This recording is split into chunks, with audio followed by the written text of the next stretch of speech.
Hello दोस्तों। आज हम पढ़ेंगे ममता कालिया द्वारा लिखी गई कहानी दूसरा देवदास। हर की पौड़ी पर सांझ कुछ अलग रंग में उतरती है। दिया बाती का समय या कह लो आरती की बेला। 5 बजे जो फूलों के दाने 1-1 रुपए के बिक रहे थे, इस वक्त 2-2 के हो गए हैं। भक्तों को इससे कोई शिकायत नहीं। इतनी बड़ी बड़ी मनोकामना लेकर आए हुए हैं, 1-2 रुपए का मुंह थोड़े ही देखना है। गंगा सभा के स्वयंसेवक खाकी वर्दी में मुस्तैदी से घूम रहे हैं। वे सबको सीढ़ियों पर बैठने की प्रार्थना कर रहे हैं। शांत होकर बैठिए, आरती शुरू होने वाली है। कुछ भक्तों ने स्पेशल आरती बोल रखी है। स्पेशल आरती यानी 101 या 151 रुपए वाली। गंगा तट पर हर छोटे बड़े मंदिर पर लिखा है गंगा जी का प्राचीन मंदिर। पंडितगण आरती के इंतजाम में व्यस्त है। पीतल की नीलांजनी में सहस्त्र बत्तियां घी में भिगोकर रखी हुई है। सबने देसी घी के डब्बे अपनी ईमानदारी के प्रतीक स्वरूप सजा रखे हैं। गंगा की मूर्ति के साथ साथ चामुंडा, बालकृष्ण, राधा कृष्ण, हनुमान, सीताराम की मूर्तियों की श्रृंगारपूर्ण स्थापना है। जो भी आपका आराध्य हो चुन ले। आरती से पहले स्नान। हर हर बहता गंगा जल, निर्मल नीला निष्पाप। औरतें डुबकी लगा रही है। बस इन्होंने तट पर लगे कुंडों से बंदी जंजीरें पकड़े रखी है। पास ही कोई ना कोई पंडा जजमानों के कपड़ों लत्तों की सुरक्षा कर रहा है। हर एक के पास चंदन सिंदूर की कटोरी है।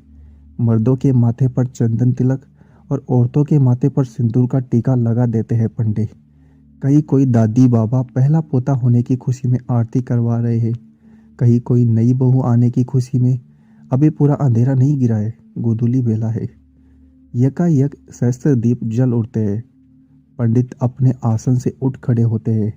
हाथ में अंगोछा लपेट के पंचमंजली नीलांजलि पकड़ते हैं और शुरू हो जाती है आरती। पहले पुजारियों के बर्राए गले से समवेत स्वर उठता है। जय गंगे माता, जो कोई तुझको ध्याता, सारे सुख पाता। जय गंगे माता। घंटे घड़ियाल बजते हैं। मनोतियों के दिए लिए हुए फूलों की छोटी छोटी किश्तियां गंगा की लहरों पर इटलाती हुई आगे बढ़ती है। गोताखोर दोने पकड़ उनमें रखा चढ़ावे का पैसा उठाकर मुंह में दबा लेते हैं। एक औरत ने 21 दोनों तेराए हैं। गंगा पुत्र जैसे ही एक दोने से पैसा उठाता है, औरत अगला दोना सरका देती है। गंगा पुत्र उस पर लपकता है और पहले दोने की दीपक से उसके लंगोट में आग की लपट लग जाती है। पास खड़े लोग हंसने लगते हैं, पर गंगा पुत्र हतप्रभ नहीं होता। वह झट गंगा जी में बैठ जाता है। गंगा मैया ही उसकी जीविका और जीवन है। इसके रहते वह 20 चक्कर मुंह भर भर रेजगारी बटोरता है। इसकी बीबी और बहन कुशा घाट पर रेजगारी बेचकर नोट कमाती है। 1-1 रुपए के 85 पैसे, कभी कभी 80 भी देती है, जैसा दिन हो। पुजारियों का स्वर थकने लगता है तो लता मंगेशकर की सुरीली आवाज़ लाउड स्पीकरों के साथ सहयोग करने लगती है और आरती में यकायक एक स्निग्ध सौंदर्य की रचना हो जाती है। ओम जय जगदीश हरे से हर की पौड़ी गुंजायमान हो जाती है। औरतें ज़्यादातर नहाकर वस्त्र नहीं बदलती, गीले कपड़ों में ही खड़ी खड़ी आरती में शामिल हो जाती है। पीतल की पंचमंजली नीलांजलि गर्म हो उठती है। पुजारी नीलांजलि को गंगा जल से स्पर्श कर हाथ में लिपटे अंगोछे को नामालूम ढंग से गीला कर लेते हैं। दूसरे यह दृश्य देखने से मालूम होता है वे अपना संबोधन गंगा जी के गर्भ तक पहुंचा रहे हैं। पानी पर सहस्त्र बत्ती वाले दीपकों की प्रतिछबियां चिलमिला रही है। पूरे वातावरण में अगरू चंदन की दिव्य सुगंध है। आरती के बाद बारी है संकल्प और मंत्रोच्चार की। भक्त आरती लेते हैं, चढ़ावा चढ़ाते हैं। स्पेशल भक्तों से पुजारी ब्राह्मण भोज दान मिष्ठान की धनराशि का बुलवाते हैं। आरती के क्षण इतने भव्य और दिव्य है कि भक्त हुज्जत नहीं करते, खुशी खुशी दक्षिणा देते हैं। पंडित जी प्रसन्न होकर भगवान के गले से माला उतार उतार कर यजमान के गले में डालते हैं, फिर जी खोल कर देते हैं प्रसाद। इतना कि अपना हिस्सा खाकर भी ढेर सा बचा रहता है। बांटने के लिए मुरमुरे, इलायची दाना, केले और पुष्प। खर्च हुआ पर भक्तों के चेहरे पर खर्च खर्च हुआ पर भक्तों के चेहरे पर कोई मलाल नहीं। कई खर्च सुखदाई होते हैं। कुछ पंडे अभी भी अपने तख्त पर जमे हैं। देर से आने वाले भक्तों का स्नान ध्यान अभी जारी है। आरती के दोने फिर 1 रुपए में बिकने लगे हैं। गंगाजल आकाश के साथ रंग बदल रहा है। सबब काफी देर से नहा रहा था। जब घाट पर आया तो मंगल पंडा बोले, काहो जजमान, बड़ी देर लगाई दी, हम तो डर गए थे। सबब हंसा। उसके एक बार खूबसूरत दांत सावले चेहरे पर फब उठे। उसने लापरवाही से कपड़े पहने और जांघिया निचोड़कर थैले में डाला। जब वह कुर्ते से पहुंचकर चश्मा लगा रहा था, पंडे ने उसके माथे पर चंदन तिलक लगाने को हाथ बढ़ाया। उहूं, उहूं, उसने चेहरा हटा लिया तो मंगल पंडा ने कहा, चंदन तिलक के बगैर स्नान अधूरा होता है बेटा। समम ने चुपचाप तिलक लगवा लिया। वह वापस सीढ़ियां चढ़ ही रहा था कि पौड़ी पर बने एक छोटे से मंदिर के पुजारी ने आवाज लगाई, अरे दर्शन तो करते जाओ। सबब ठिठक गया। उसकी इन चीजों में नियमित आस्था तो नहीं थी, पर नानी ने कहा था मंदिर में 20 आने चढ़ाकर आना। सबब ने कुर्ते की जेब में हाथ डाला। 1 रुपए का नोट तो मिल गया। चवन्नी के लिए उसे कुछ प्रयत्न करना पड़ा। चवन्नी जेब में नहीं थी। सबब ने थैला खकोरा। पुजारी ने उसकी परेशानी टाल दी। इधर आओ, हम दे रेजगारी। सबब ने झेपते हुए 1 का नोट जेब में रखकर 2 का नोट निकाला। पुजारी जी ने चरणामत दिया और लाल रंग का कलावा बांधने के लिए हाथ बढ़ाया। सबब का ध्यान कलावे की तरफ नहीं था। वह गंगा जी की छटा निहार रहा था।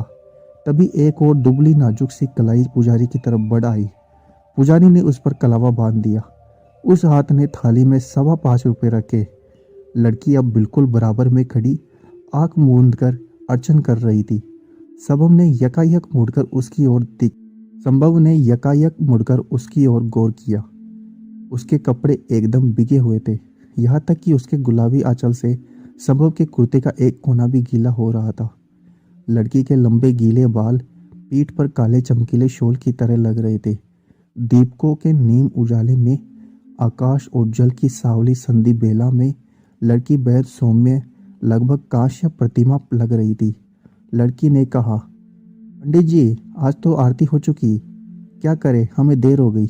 पंडित ने उत्साह से कहा, इससे क्या, हम यहाँ कराए दे।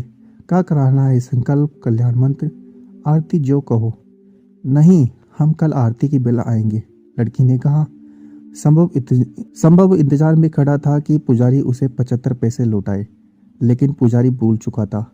जाने कैसे पुजारी ने लड़की के हम को युगल अर्थ में लिया कि उसके मुंह से अनायास आशीष निकली, सुखी रहो, फूलो फूलो, जब भी आओ साथ ही आना, गंगा मैया मनोरथ पूरे करे।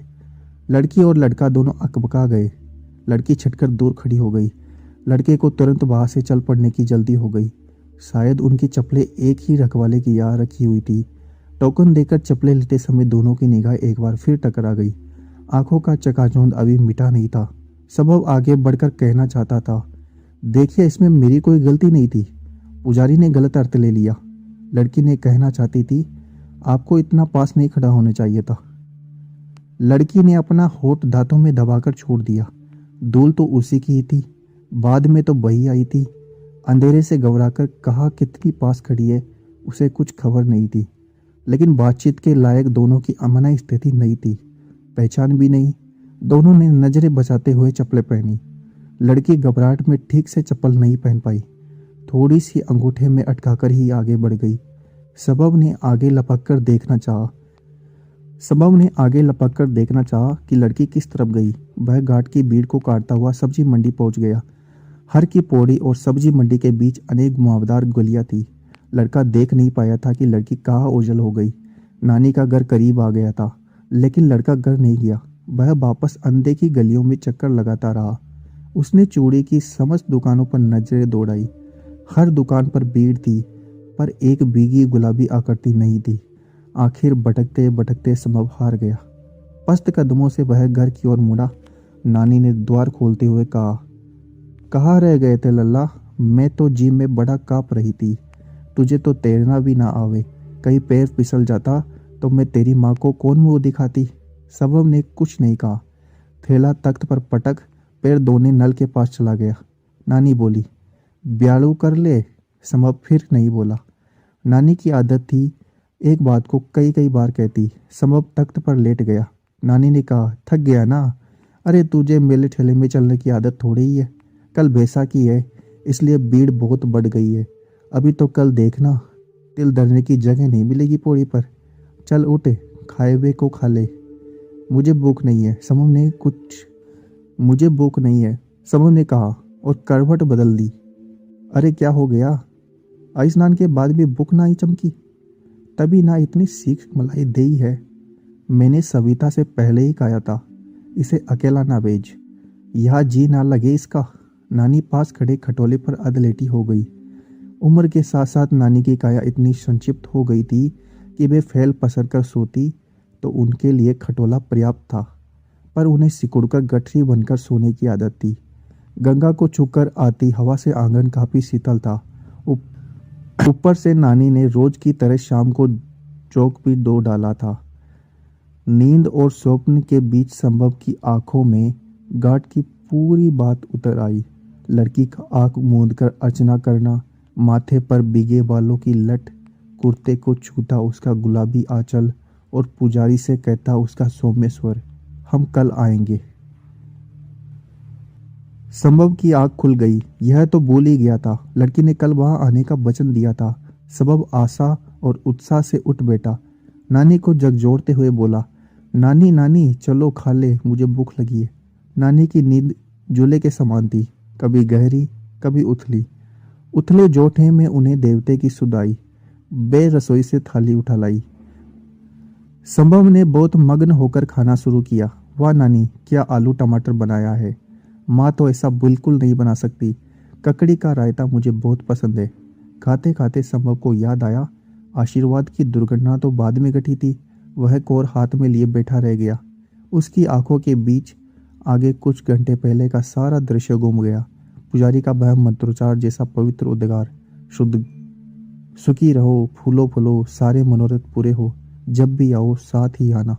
लड़की का चियोकना, चिटक कर दूर खड़े होना, घबराहट में चप्पल भी ठीक से न पहन पाना और आगे बढ़ जाना।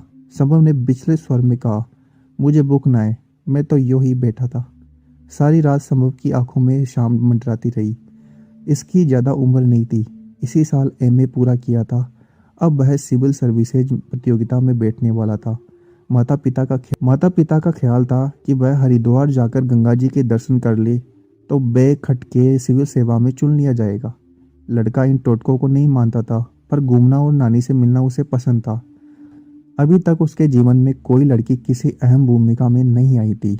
लड़कियां या तो क्लास में बाई तरफ की बेंचों पर बैठने वाली एक कतार थी, या फिर ताई चाची की लड़कियां जिनके साथ खेलते खाते वह बड़ा हुआ था। इस तरह बिल्कुल अकेली अनजान जगह पर एक अनाम लड़की का सद्य स्नात दशा में सामने आना, पुजारी का गलत समझना, आशीर्वाद देना, लड़की का घबराना और चल देना, सब मिलाकर एक नई निराली अनुभूति थी जिसमें उसे कुछ और ज़्यादा बेचैनी लग रही थी। उसने मन ही मन तय किया कि कल शाम 5 बजे से ही वह घाट पर जाकर बैठ जाएगा। पौड़ी पर इस तरह बैठेगा कि कल वाले पुजारी के देवालय पर सीधी आंख पड़े। उसने तो लड़की का नाम भी नहीं पूछा। वैसे वह हरिद्वार की नहीं लगती थी। कैसी लगती थी, समम ने याद करने की कोशिश की। उसे सिर्फ दुबली पतली काया, गुलाबी साड़ी और भीगी भीगी शाम सलोनी आंखें दिखी। उसे अफसोस था कि वह उसे ठीक से देख भी नहीं पाया, पर यह तय था कि वह उसे हजारों की भीड़ में भी पहचान लेगा। अभी चिड़ियों ने आंगन में लगे अमरूद के पेड़ पर चहचहाना शुरू ही किया था कि नानी ने आवाज़ दी, लल्ला चलेगा गंगा जी, आज बैसाखी है। सबब को लगा कि वह रात पर सोया नहीं है। नानी की मौजूदगी में जैसे उसे संकोच हो रहा था। उसने कहा, तुम मेरे नाम की डुबकी लगा लेना नानी, मैं तो अभी सोऊंगा। नानी द्वार उड़काकर चली गई तो लड़के ने अपनी कल्पना को निर्द्वंद्व छोड़ दिया। आज जब वह सलोनी उसे देखेगी तो वह उसके पास जाकर कहेगा, पुजारी जी की नादानी का मुझे बेहद अफसोस है। यकीन मानिए पंडित जी मेरे लिए उतने ही अनजान हैं जितने आपके लिए। लड़की कहेगी, कोई बात नहीं। वह पूछेगा, आप दिल्ली से आई है? लड़की कहेगी, नहीं, हम तो क्या है। बस उसके हाथ पते की बात लग जाएगी। अगर उसने रुख दिखाया तो वह कहेगा, मेरा नाम संभव है, और आपका? वह क्या कहेगी? इसका क्या नाम होगा? वह बीए में पढ़ रही होगी या एमए में? इन सवालों के जवाब वह अभी ढूंढ नहीं पाया था। नानी वापस आ गई। ले तू सुपने ले रहा है? बाहर लाखन लाख लोग नहान कर लिए। अरे कभी तो बड़ों का कहा कर लो। लड़के की तंद्रा नष्ट हो गई। नानी उबाच के बीच सपने 9-2-11 हो गए। लड़के ने उड़ते उड़ते तय किया कि इस वक्त वह घाट पर चला जाएगा, पर नहाएगा नहीं। हाथ मुंह धोकर प्रार्थना कर लेगा। कुछ देर पौड़ी पर बैठ गंगा जी की जलराशि निहारेगा। लौटते हुए मथुरा जी की प्राचीन दुकान से गर्म जलेबी खरीदेगा और वापस आ जाएगा। उसने कुर्ते की जेब में 20 का नोट डाला और चल दिया। वास्तव में पौड़ी पर आज अद्भुत भीड़ थी। गंगा जी के घाट से भी छोड़ा मानव रेला दिखाई दे रहा था। भोर की आरती हो चुकी थी, लेकिन भजन जोर शोर से बज रहा था। नारियल, फूल, प्रसाद की घनघोर बिक्री थी। भीड़ लड़के ने दिल्ली में भी देखी थी, बल्कि रोज देखता था। दफ्तर जाती भीड़, खरीद फरोख्त करती भीड़, तमाशा देखती भीड़, सड़क क्रॉस करती भीड़। लेकिन इस भीड़ का अंदाज निराला था। इस भीड़ में एक सूत्रता थी। न यह जाति का महत्व था, न भाषा का महत्व, उद्देश्य का था, और वह सबका समान था। जीवन के प्रति कल्याण की कामना। इस भीड़ में दौड़ नहीं थी, अतिक्रमण नहीं था। और भी अनोखी बात यह थी कि कोई भी स्नानार्थी किसी सैलानी आनंद में डुबकी नहीं लगा रहा था, बल्कि स्नान से ज्यादा समय ध्यान ले रहा था। दूर जलधारा के बीच एक आदमी सूर्य की ओर उन्मुख हाथ जोड़े खड़ा था। उसके चेहरे पर इतना विभोर विनीत भाव, मानो उसने अपना सारा अहम त्याग दिया है, जिसके अंदर स्व से जनित कोई कुंठा शेष नहीं है। वह शुद्ध रूप से चेतन स्वरूप आत्मा राम और निर्मलानंद है। एक छोटे से लड़के ने लगभग हंसते हुए उसको ध्यान भंग किया। भैया आप नहीं नहाएंगे? सबों ने गौर किया। जाने कब पौड़ी पर उसके नजदीक यह बच्चा बैठा था। उसका बाल चंदन चर्चित था, चेहरे पर चमकीली ताजगी थी। अकेले हो? नहीं, बुआ साथ है। कहाँ से आई हो? रोहतक। अब वापस जाओगे? नहीं नहीं, बच्चे ने चमकीली आंखों से बताया। अभी तो मनसा देवी जाना है, वह उधर। बच्चा सामने पहाड़ी पर बना एक मंदिर इंगित से दिखाने लगा। यह स्थल संभव को पहले दिन से ही अपनी ओर खींच रहा था, लेकिन नानी ने उसे यह बरत दिया था। ना लल्ला, मनसा देवी जाना है तो क्या वह झूला गाड़ी में तो बैठी हो ना? रस्सी से चलती है, क्या पता कब टूट जाए। एक बार टूटी थी, हजारों मारे गिरे थे। जानना है तो छड़कर जाना, उसका महात्मा अलग है। सबब बहुत शारीरिक मेहनत में यकीन नहीं करता था। बरसों से कुर्सी पर बैठ पढ़ते पढ़ते उसे सक्रियता के नाम पर हमेशा किसी दिमागी कसरत का ही ध्यान आता था। उसे यहाँ सुबह सुबह नानी का झाड़ू लगाना, चक्की चलाना, पानी भरना, रात के मांजे बर्तन फिर से धोकर लगाना सब कष्ट दे रहा था। वह ऐतराज नहीं कर रहा था तो सिर्फ इसलिए कि महज 4 दिन रुककर अब वह नानी की दिनचर्या में हस्तक्षेप करने का अधिकारी नहीं बन सकता। सबों ने बच्चे से कहा, अगर गिर गए तो? बच्चा हंसा। इतने बड़े होकर डरते हो भैया? गिरेंगे कैसे? इतने लोग जो चढ़ रहे हैं। शहर के इतिहास के साथ साथ संभव उसका भूगोल भी आत्मसात करना चाहता था। इसलिए थोड़ी देर बाद वह अटकता भटकता उस जगह पहुंच गया जहां से रोपवे शुरू होती थी। रोपवे के नाम पर कोई धर्म आडंबर नहीं था। उषा ब्रेको सर्विस की खिड़की के आगे लगा लंबा क्यू था। वही मनसा देवी पर चढ़ाने वाली चुनरी और प्रसाद की थैलियां बिक रही थी, 5, 7 और 11 रुपए की। कई बच्चे बिंदी पाउडर और उसके साँचे बेच रहे थे, 3-3 रुपए। उन्होंने अपनी हथेली पर कलात्मक बिंदियां बना रखी थी, नमूने की खातिर। उससे पहले समम ने कभी बिंदी जैसे श्रृंगार प्रसाधन पर ध्यान नहीं दिया था। अब यकायक उसे यह बिंदियां बहुत आकर्षक लगी। मन ही मन उसने एक बिंदी उस अज्ञात यौवना के माथे पर सजा दी। मांग में तारे भर देने जैसे कई गाने उसे आज आधे अधूरे याद आकर रह गए। उसका नंबर बहुत जल्द आ गया। अब वह दूसरी कतार में था, जहां से केबल कार में बैठना था। सभी काम बड़ी तत्परता से हो रहे थे। जल्दी ही वह विशाल परिसर में पहुंच गया, जहां लाल, पीली, नीली, गुलाबी केबल कार बारी बारी से आकर रुकती, 4 यात्री बैठाती और रवाना हो जाती।